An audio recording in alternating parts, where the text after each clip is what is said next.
Hey followers, this is your boy, Movie Maker Doug 55. Today I have two friends with me today. One of them is my coach and mentor, Andy McPhee, who you all know about right now. And we also have Jerry Trimble. He's a kickboxing Hall of Famer and actor based in Vancouver, British Columbia. Welcome, Jerry. Thank you, Doug and Andy. Good to be here, guys. Yeah, how you going, Jerry? Any better, I'd be you, brother, man. Yeah, dear. Yeah, Hey, thanks, Doug, for the intro, and thanks, Jerry, for joining Doug and myself on Doug's YouTube channel. Just again, in case people are first-time viewers of this, the whole purpose of this series is I've been coaching Doug and mentoring for about 5 years, and what I started seeing in Doug, we were just doing pretty much life coaching, and Doug has developed himself now into a well-known author on Amazon. His books are rated around 300 to 400 bestsellers, and also in the UK, he's ran about 15th to 20th, ranked on the best-selling for his autism biographies. And Doug's written about 7 books. His journey of his autism, high functioning, bullied at school, not being able to attend school, anxiety, depression, very dark days at some stages, hospitalization, to being this young man who now is actually creating not only happiness for himself, a career. He's starting to get financial returns from his books, and now we've got this series where we hope it's inspiring people, and what we want people to get is inspiration's one thing, but inspiration attached to action. That if you see anything on this series, because we have fighters like Jerry and actors like Jerry, we have people who've had horrific accidents, like people training for the Olympic Games back in the day, and Ironmans, and they've had horrible accidents where they've been hit by cars, or one lady hit by a truck, and their lives, they didn't give up on who their bodies defined them as. So, we have people dealing with mental health and suicide awareness programs and non-profits, and they're sharing their lives. So we have such a variety of people. And then we have people who've just simply made a choice somewhere in their life to change their lives. So it's not all, we don't want it to be dark and down and dreary. It's what life occurs, and we can't stop that. Yeah. So, this series is about inspiring, then people taking action, and hopefully, it'll change their lives somehow to whatever their dream is. And we see, Jerry, you've got your vision board at the back, you've got your whiteboard there. You got to have it. So I'm going to lead it back. Yeah, I know. Copycat. Great minds think alike, right? There you go. That's it, mate. And I'll just share with how we met at the Beverly Hills Playhouse. Probably, I'd have to say it would be close to 10 or 11 years ago now. Yeah. At least. We both were, at least 11 for sure. And, I'm based in Los Angeles still. You're in Vancouver, and Doug is in Phoenix, Arizona. But we met at the Beverly Hills Playhouse. I think because I was involved in a lot of martial arts in my time. I loved judo. I did a lot of that, and freestyle and Greco-Roman style wrestling. And, you sort of know when you're around a fighter. And I know Jerry was sitting behind me, and when we all got up to walk out, I just straight up said, "Hey, mate, my name's Andy. How you going?" He said, "I'm Jerry." I said, "Hey, mate, you a fighter?" And I'm not sure whether he thought I wanted to have a fight with him in the class. He looked at my nose, man. Yeah. That's how our friendship started. Yeah. So it's been a great friendship, and really blessed to know you, Jerry, and what you're doing. And we'll hear a bit about that over the next 20, 25 minutes. So, Doug, back to you, my good friend. First of all, I must ask you guys, what's the Beverly Hills Playhouse? Beverly Hills Playhouse is Milton Casellas ran it. He passed away about maybe 4 or 5 years ago. I think, Jerry, I know I went back to Australia at one stage. It might have even been a bit longer. It could have been. Okay. It could have been 6 years ago, maybe. Okay, yeah. It was a great acting studio. Some amazing people went there, studied there, and it was a top-notch acting studio in Beverly Hills. It's a great That's, place to train. Yeah. that's Yeah, very interesting. So yeah, Jerry, I have a list of questions about your journey, and hopefully you have the answer for them. Oh, I guess so, yes. My first one is All right. how did you get to where you are today? You're a world kickboxing Hall of Famer, an online advocate for anti-bullying, and an actor. How'd you get there? It started in Kentucky. As a kid, I was bullied, humiliated, went through a lot of hell. Got inspired by Bruce Lee, changed my whole life. I found something that I was passionate about, something that I found purpose in my life. Started training 6 days a week, excelled pretty rapidly. You know, they say what you put in, you get out. And I just put all my time into it. The bullying stopped, won a slew of titles, after I became the Kentucky state champion, that was my first title. After I got my black belt, I moved to Atlanta, Georgia, became the Georgia state champion, the Southeast champion, the United States champion, and then won 2 world titles. And then after that, went through some hell problems and shit with, bad people hanging out with. Got away from that, moved to Los Angeles, California, got into the movies, became an actor, done about, 65 movies, TV shows, kind of dried up in LA a little bit. My wife and I moved to Vancouver, British Columbia, started working in the film business, and I do a lot of work up here with kids, at-risk kids, working with the East End Boys Club, a lot of stuff with kids, yeah. So I'm still acting, doing a lot of writing, creating a couple of shows, and, as you said, an advocate for anti-bullying, and using my experiences, man, and trying to, be a good role model like you guys are, and being relentless and unstoppable, and using everything I've learned to help other people become the same thing. Yeah. Yeah. Hey, Jerry, can I ask a question there? Yes, sir. Because I know we've talked, and I think at one stage you said the bullying was relentless. So relentless and unstoppable can be used in any situation, right? So we are all trying to be relentless and unstoppable, and inspiring people. So 2 things that I've had discussions with recently is that inspiring or inspiration is great, but that's all it will ever be unless you take action. Now, you just said you got inspired by Bruce Lee. Now, you could have walked out and went, wow, man, it's so cool. Then watched another movie. Oh, he inspires me. But if you never did anything about it, that's all you're ever going to be, is happily inspired, right? So you've got to take the action to go inspiring plus action equals passion, dream, what you want to create. Yeah. Exactly. There's so many people, and I talk to kids, working with kids, even talking to adults, they get inspired, but they don't do anything with it. And that's the whole thing. All we got to do is we got to keep putting it out there and keep trying things, try this, try that. We have to keep getting out of our comfort zone. It's when we get out of our comfort zone that we discover our true authentic self, because inside that comfort zone. But, after that movie, before the movie, I had quit every sport I tried because of the relentless bullying. But when I saw Bruce Lee and what he did, man, something sparked in me, and it was crazy. And I just went to the magazine store and I bought every martial arts magazine. I was determined to learn how to do this because I wanted to have what Bruce Lee had. Man, I don't think I've ever seen anyone on screen ever exhibit the confidence, the charisma, and that Bruce Lee had. And it just inspired me to the point that I had to do something about it. And even when my dad wouldn't enroll me into a martial arts studio, I went to the magazine store and I said, "The hell with this! I'm gonna do it myself." And then they saw how serious I was, and then I kept doing it.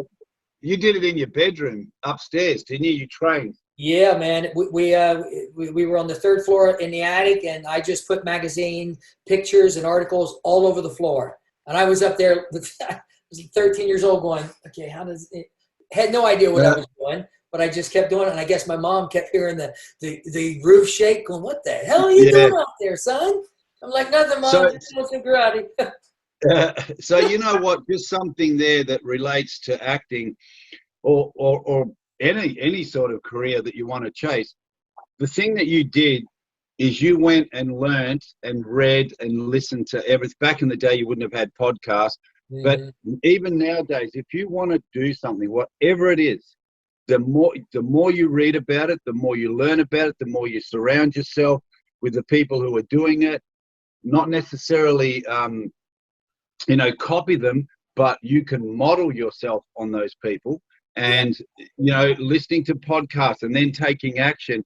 There's no way in the world you will not succeed. You have to succeed no matter what level it is. And same as actors, like that when you're going for a role, I try to coach people when I'm working with actors to say that don't just learn your lines and go in. I said you've got to research whatever even if it's only 3 pages that you're auditioning for. You've got to bring that to life, like bring it to life. Whatever you need to do, look on the internet, get images to put in your head of what you're reading on the page. And some people go, yeah, but it's only an audition. I go, okay, don't do it, because someone else is doing the burning of the candle late at night while you're going, oh, well, I'm pretty good. It doesn't mean you're not going to act, but I can tell you the person that puts the work in any area is the person that's going to succeed. Yep. Always do more than what is expected of you. And that's it. You just got to put it out, man. You got to learn, you got to drill, you got to light the candle's got to burn at both ends. You're absolutely right. I mean, with anything, even as a fighter, I had to train. I mean, I had to, I called my trainer and go, hey, listen, can I take off today? He said, you're going to take off today, son? Well, let me tell you something. The guy you're fighting, he goes, he's not taking off. And right there I went, he goes, you can't take off. The person that you're going to fight, he goes, is training twice as hard as you. You got to train 5 times as hard as them. Same thing with acting. You got to go out for a role. You got to put the time in. You got to put the energy in. What you put in, you get back. It's the same, it's the same thing with anything. Just to follow up to that, guys, what you said earlier about acting and all that with roles and all that. When I interviewed the producer of Prince of Egypt last month, or almost a couple months ago at this point, the producer told me that when selecting the voice actors, none of the producers knew who was in the background. They just heard the voices. They heard the voices. So those voices, they had to be dynamic. They had to be spot on. Yeah, and that's how they selected actors like Ray Fiennes and Patrick Stewart and other cast members from the film. Wow. Oh, wow. Yeah, that's interesting. And voiceover work, man, you got to really nail it. I mean, I just did one yesterday. Yeah, we're talking about that. I can't say too much, but I'm in the middle of a big Netflix voiceover character at the moment. And once we're allowed to talk about it, I will, but it's really cool. They're recreating an actual movie into an anime, like an animation. The Japanese creators are doing the figures. Like I've already seen my character on screen when I was voiceovering last week, and I went, that's pretty cool. But it was weird because it didn't look like me, but it was my voice. Oh my God. And that was weird. I can't wait. But look, I was just going to say, like, the same passion as what Doug's got, right? Someone said to him one day in high school, this, and you can explain what they said to you, Doug, about your writing and how it led you to be doing all this. So yeah, in my freshman year of high school, which was 2012 to 13, I believe, that was my first year of high school. I had an English instructor named Mrs. Chandra Bird, who came from a military background.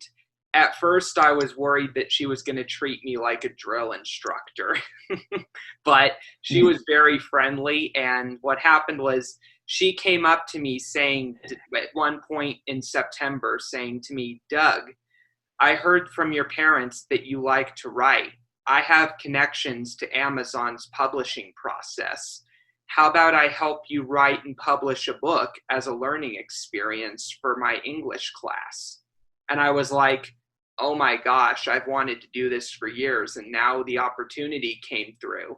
And it resulted in the publication of my first autism book. I'll send you guys the link for it after this episode. But, it turned out well. And, and I promoted it at the Transition Conference in Scottsdale, Arizona in 2013 and did a book signing. And I was on top of the world. And then afterwards, my life went on a downward spiral that I talked Now, about. Doug, before you go into that, that's a perfect statement, because exactly what I want to ask Jerry. I'm going to ask you first, Doug. What caused you to go in the downward spiral when you just had success? What happened? To be honest, it's a mixture of circumstances that you can read about in this book, which is the sequel to my autism book. But I think I took my ongoing success in high school for granted. And the result was, I think that I didn't put much of an effort into my education after that, because I thought it wasn't going to be taken from me. So you took it for granted. So you thought, oh, well, I'm good at this. It'll just keep happening. And you didn't start putting as much work into it. And then other areas started falling away, yeah? Yeah, my personal life started to crumble. And I lost the respect of my former schoolmates in my hometown of Estes Park. And then in 2016, I had a tremendous loss that you can read about in this book. And that's when I was in rock bottom. Wow. So look, and we all know that you're far left that behind because you took action. So Jerry, when you said that you had that bad times in the dark period, what do you think led you, like you climbed so highly and quickly into the world of martial arts and a champion, then all of a sudden it started falling apart, which we hear about. First of all, what do you think caused that? And then how did you get out of it? What caused it was I started hanging out with the wrong crowd. And some of these guys I became really good friends with, and I still keep in touch with some of these guys to date. But I started hanging out with the wrong crowd. I got in my comfort zone, and I stopped working on myself. I just got comfortable, started partying, everything was thrown at me, and I just went on this downward spiral, got into drugs, and it took a drug overdose for me to realize either I got to get my shit together or I'm going to die. So that's when I hitchhiked to Florida, 23 hours, and I had an epiphany on the Florida Turnpike called Alligator Alley that I needed to get out of Dodge. I needed to get away from the people that I was hanging with, and I needed to go back to basics, and I needed to go back to who I was, and I needed to get in touch with that child within, because I got out there, man. I was way out there. And then once I got back to Atlanta, Georgia, I sold everything I owned, went to Hollywood, California, and the people, I started hanging out with the right people, started meeting people like Andy McPhee. That's what I went to the Playhouse. And what about me? What about me? You, well, now you, dude. Yes. Yes. So you know what you just said, Jerry, is it's that we hear it all the time on the internet now is, your vibe is your tribe, or your tribe is your vibe. Whatever it is, you can be hanging with the baddest people in the world, and that is the vibe and the tribe that you'll be hanging with, and that's where you're going to go. So it works in whatever area you want. You want to hang with those people, that's how life's going to go. So hang with the right people, hang with the people that are doing what you want. Yeah. And it will make a massive change in your life, for sure. Yeah, it's show me your crowd and I will show you your future. Same thing. Your vibe is your tribe. Yeah, your vibe attracts your tribe. So that's right. Yes, I sir. must ask you now, tell me about your history of dealing with bully and your personal bully. My personal bully. My personal bully. I miss magazines.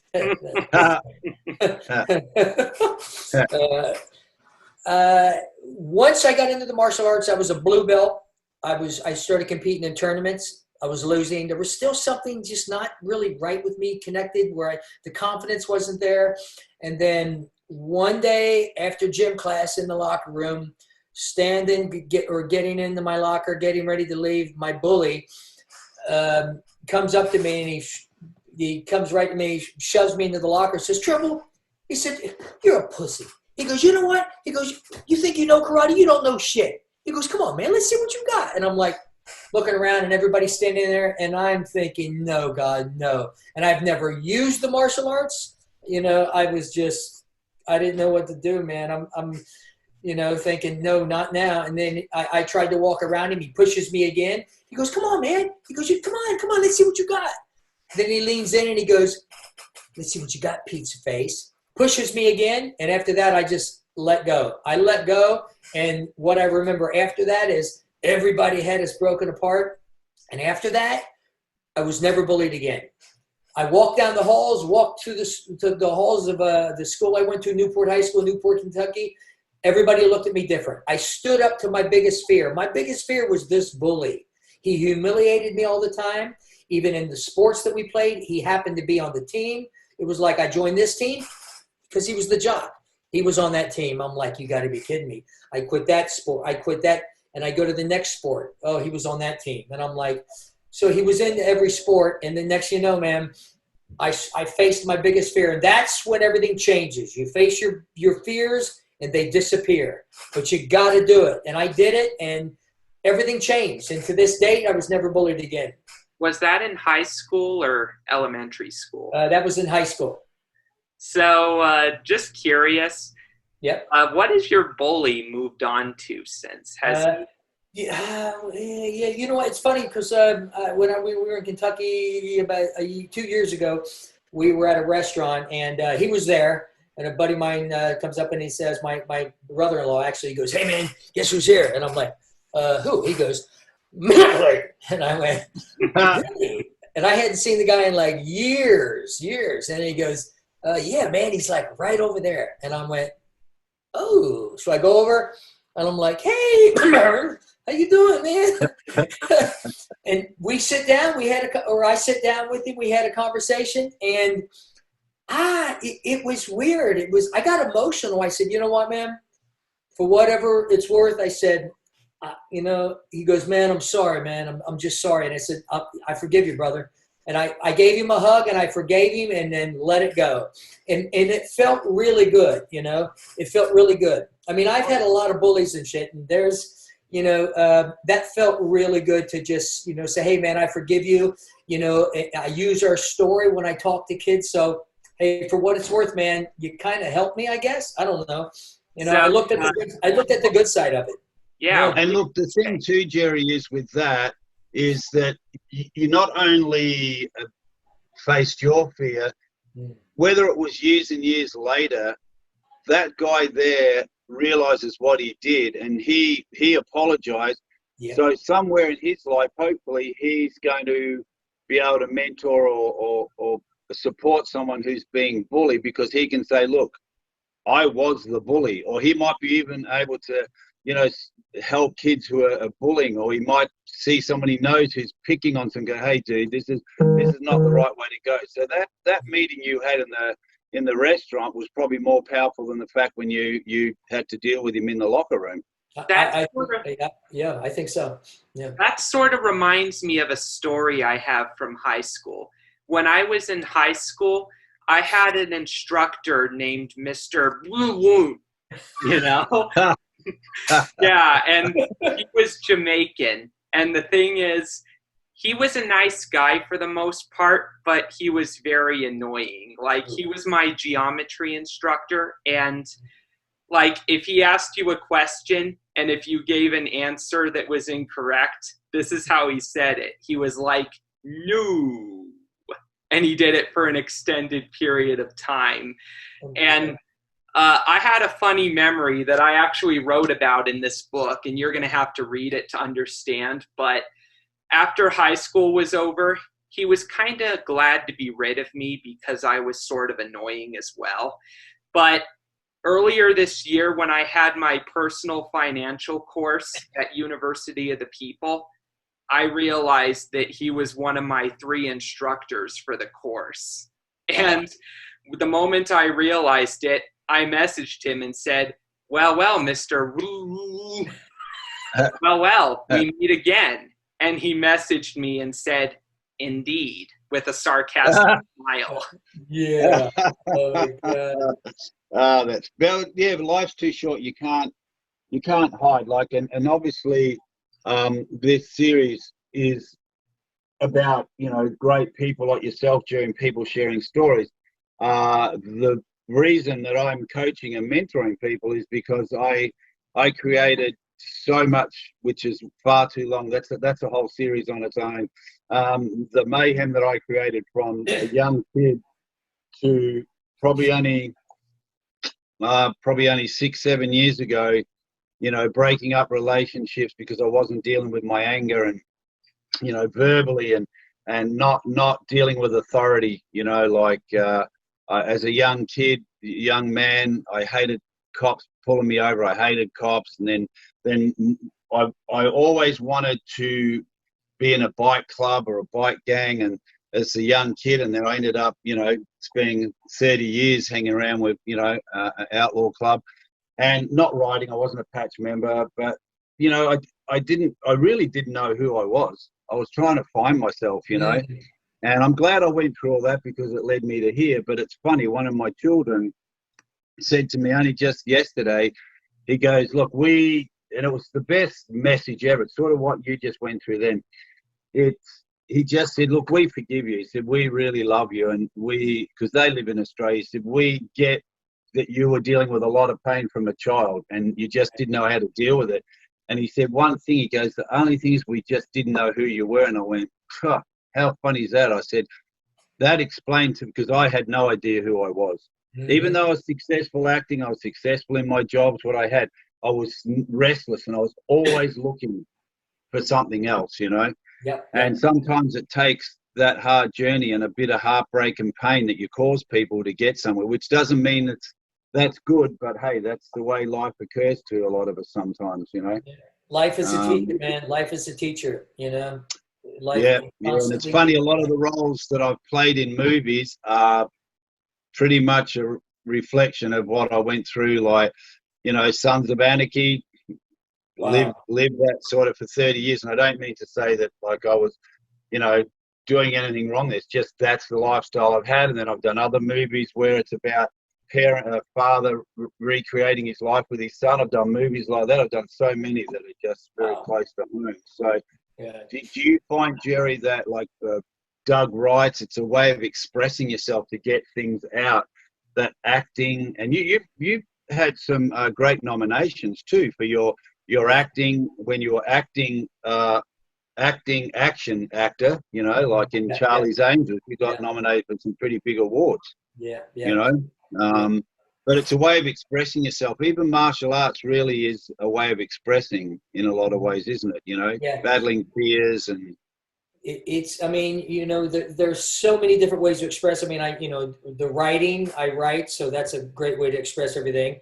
Martial arts, boxing, I love boxing. I just started doing online boxing classes, funky boxing classes, which would be really cool. Woo, yeah, Doug, you might want to do this, man. A little funky boxing and yeah. It's doing the martial arts and doing boxing to me is a way that I can put some music on and tune in to just in sync where I'm just there. Meditation is another way for me to, just kind of get into that mode, working on yourself. I mean, I got away, back in the day, I got away from working on myself. And once I moved to California, there were new goals, new dreams, people, new influences. And I just started to work on myself and got back into martial arts and really, started to work on myself on a consistent basis. And I think we all need to really realize that we've got to go inside and find ourselves, and I mean, heck, shit. I mean, I'm still looking for myself. I mean, I'm, finding bits and pieces. I'm still discovering new things about me, and which is pretty cool. I mean, that's the great thing about life. There are no limits. It never just stops. It never just comes. Oh, great! I found myself. Like, Doug's found himself in being an author and a great interviewer. Like, he interviews so many different people with his other interests of NASCAR drivers and producers and directors of films and our series that we created here. And so, like, even when you start off as an actor, I get encourage people to develop writing and reading and doing poetry and studying art. Do a bit of artwork, paint. I said, the more you do, watch more movies, go to theatre, go appreciate art in museums, and learn everything you can. Because one day, who knows, you might not be an actor, you might be a screenwriter, you could be a director, you could be a producer. Like, you know, you open up yourself to all. I've written a screenplay. This is my first ever screenplay that I wrote, which is based on the biblical story of Moses. And that book I wrote for NaNoWriMo when I was in my sophomore year of high school. Just before my life went downhill, I wrote it in only a single month for NaNoWriMo, National Novel Writing Month, where you have to write a 50,000-word book in only a month. I was the only student. Is there something for Andy and I in it? Is there something for us in it? Yeah, I know, right? Andy, we got to do something together, brother. Actually, I was going to mention the sequel to this one I published this year, and I included a character modeled after Andy McPhee. And his character in the sequel, his character is called James McPhee, Companion of the Order of Australia. Yes. Oh, wow. And I also designed a character off of our other guest, Brendan Monk. And he's the understudy for James McPhee in the story. And his character's name. What about Jerry? Yes. I'll get to that. Don't worry. So yeah, Brendan Monk's character in the screenplay is named Brendan Smith. And I was going to ask you, Jerry. I'm developing another sequel to the series, which is called Ray Guns of Kronos. Can I make a character off of you? Yes. Yeah, you need the martial arts character in there. You got to have. Maybe he can be interviewed by James McPhee, Companion of Australia. There you go. Hey, Jerry, what can I ask you before we finish up? What advice would you give to anyone watching who's not interested in martial arts, they're not interested in acting, and you know their life has been pretty cool, but they're looking for something, you know, like being in your comfort zone is okay, but they might be looking for something else to get out, because in your comfort zone, you're pretty much going to stay doing what you're going to do. They've already proven that the mind, there's a lady who wrote a book called The 5-Second Rule, and it really is very interesting to hear that. Mel Robbins, right? Yeah, Mel Robbins, yeah. And she's done a lot of study, and she said she counts, when she's got to do something in her early days, she said, I just started counting down like watching a rocket blast off, 5, 4, 3, 2, 1. She said, when you stick at that and do it, it changes the way your brain works. If you count up, your brain knows you're going to keep counting up. You can keep counting in infinitely, but you count down. She said, when you get to 1, and you might not want to get out of bed early. And she said, if you just go 5, 4, 3, 2, 1, and you get out on the 1, she said, before you know it, you will start doing things that you first of all, you do things you don't want to. You stop doing the things you don't want to do, and you start doing the things you want to do. She said, you might be eating junk food, you might be drinking too much, you might not get out of bed early, you might write down things and never do your project. She just goes, 5, 4, 3, 2, 1, I'm going to do this now. And she said it actually proven that the brain wants you to stay in a comfortable mode. It doesn't like because your body's there to protect you. So anytime a risk happens, or it just wants you to be safe and comfortable. So when you get out of that zone, that's when you start creating things, you know. So it's very. What advice would you give to people who just simply want to, you know, create something? Give you 2 examples. Someone is very happy, everything's fine, but they just want a challenge. What would you say to them? When working with kids, even adults, I ask them one question. I say, what would you do if you knew you could not fail? And I asked adults, and it's funny, one of the adults I asked, I said, what would you do if you knew you couldn't fail? And I'm going around, we were at a little party at a restaurant, and what would you do if you couldn't fail? You got to question things. Planting a seed. I said, do you wake up every morning and you love what you're doing? And they said, hell no. And I said, what would you do if you couldn't fail? Start thinking. Writing in a journal is a great way to start. Communicating with yourself. Communication with yourself is the best communication you can have with anything. Because if you're not right inside, you're not going to create the right outside. So you got to start asking yourself questions. What do I want to do? You know, and you got to be specific on the answers. You know, what would I do if I knew I couldn't fail? Am I happy with my job? Am I happy with what's going on? For the young people out there, man, they got to get their asses out of bed. I work with a lot of young people, and these kids are like sleeping to 11 to 3 o'clock in the afternoon. And I'm like, get out of bed. Yeah. Get out of bed. Do something. Try something new every day. Try one thing new and say, okay, I don't know, I'm going to try this. I'm going to try this. Learn something. You got to keep learning new things. Start questioning. And if you, for those that, you know, I ask young people and adults, what would you do? What do you want to be when you grow up, or what do you want to do as a career move? A lot of people don't know. And I say, okay, just for the hell of it, try this. When you're walking down the street, you're by yourself, just say, what would I do if I couldn't fail? What could I do that would make me happy and make me happy, where I could have an amazing world within, an amazing world without, that I can share it with my family and friends, and I would just love doing. Don't even try to answer it. You're walking down the street, what would I do if I couldn't fail? Don't even try to answer it.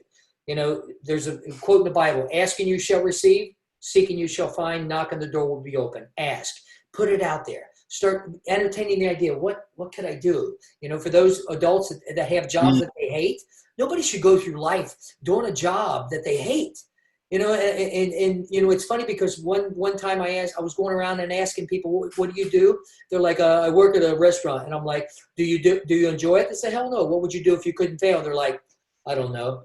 And I get around and I got the one guy and he was waiting for me. And I said, hey man, what would you do? He goes, I'm doing it. And I went, whoa, okay, dude, you're doing it. I said, what do you do? He goes, I work on the docks. And I went, okay, cool. Hey, you love it? He goes, yeah, man, I love it. He goes, my dad did it. My grandfather does it. Yeah, I do it. And he's like getting all arrogant and shit, like, you know, and I'm going, okay, man, okay. I said, let me ask you a question. Do you wake up every morning loving it and you just can't wait to go? And you just, man, you're making all the money you want to make? And he's like, hell no. And I said, well, then what would you do if you couldn't fail? And he's like, I don't know, man. And then as we're leaving the restaurant, he yells at me and he goes, hey, man, I got an answer to that question, man. I become a musician and play the guitar. And I said, are you doing it? And he goes, I said, do you have a guitar? Are you working on it? And he goes, no. And I went, boom, that's a great place to start. 3 weeks later, I see this guy at a bus stop. And the guy goes up to me and I said, hey, man, how you doing? What's up, bro? And he's like, yeah, man. He goes, you know, you asked me that question? And I said, yeah. And he goes, man, he goes, you know what? He goes, I got a guitar and I started writing music. And I'm like, wow. Whoa, dude. I said, yeah, brother, man. So that's it. You know, start asking yourself, start communicating with yourself. What would you do if you couldn't fail? Because people don't need to go through life working at a job that they hate. And there will be stepping stone jobs, you know, stepping stone jobs, but you got to be specific. I was at one more thing. I was at a high school last year, and I asked these kids, what would you do if you couldn't fail? The girl goes, I want to be an actress. No, she goes, I want to be famous. And I went, whoa, be careful. Be famous. You're going to be doing something. Somebody's going to videotape you. And then it goes viral. You're famous for the wrong reasons. She goes, no, okay, I want to be an actress. I said, be specific. You know how many actresses I know that are not working? She goes, okay. I want to work with Quentin Tarantino. I want to work with this person, that person. She started going, and I said, there you go. Be specific. So start questioning what you want. You know, start communicating with yourself. Put it out there. If you pray at night, pray and ask for what you want. Ask and you shall receive. It's funny, man. I was just talking to my niece the other day, and she's switching jobs and stuff, and she starts saying, you know, I got to find a job. And I said, really put it out there, Brittany. The next day, she gets a call for an interview, and boom, bada boom, bada bang. I'm telling you. And the thing is, Jerry, what you're saying there too is when you know what you want and being specific, then you've got to take the actions. Yes. You must take the actions to do it. And look, we run out of time because I've actually got to get onto a radio interview here in LA. I did a film back in Australia called The Faceless Man. Ooh. It was the lowest budget film. Most of the actors in it, funny enough, they're in an acting class I taught a couple of years before. Wow. And this guy's a friend. He said, would you be in it? And I went, yeah. And then there was a big actor from Mad Max, the original Mad Max movie, the big bald-headed cop. Well, he's in this, right? He's a lot older now. And I thought, yeah, I'll do it. So made him, I said, you know, low budget, horror, who knows? This film is going nuts. It is going all over the world. and now we're doing interviews for radio stuff. So Oh, it's, yes. you never know. See, you just never know. And this guy, it's his first film he's ever done, but he got out of his comfort zone. He ended up in hospital in an uncomfortable zone because the film stressed him out. During the middle of the filming, he got better, he came out, but he completed it. So, you know what? Sometimes you live in your dreams, not that easy. But look, we better wrap up. Thanks, Jerry. I've got to head off. You and thanks, Jerry. Really, really good messages there for everyone. Yeah, I love you guys. Right, man. So, Dougie, can you take us out, matey? Take us out. All right. I want to thank Jerry and Andy for coming onto the channel. We really enjoyed chatting with all of you, and we'll see you next time on Being Relentless and Unstoppable. Oh.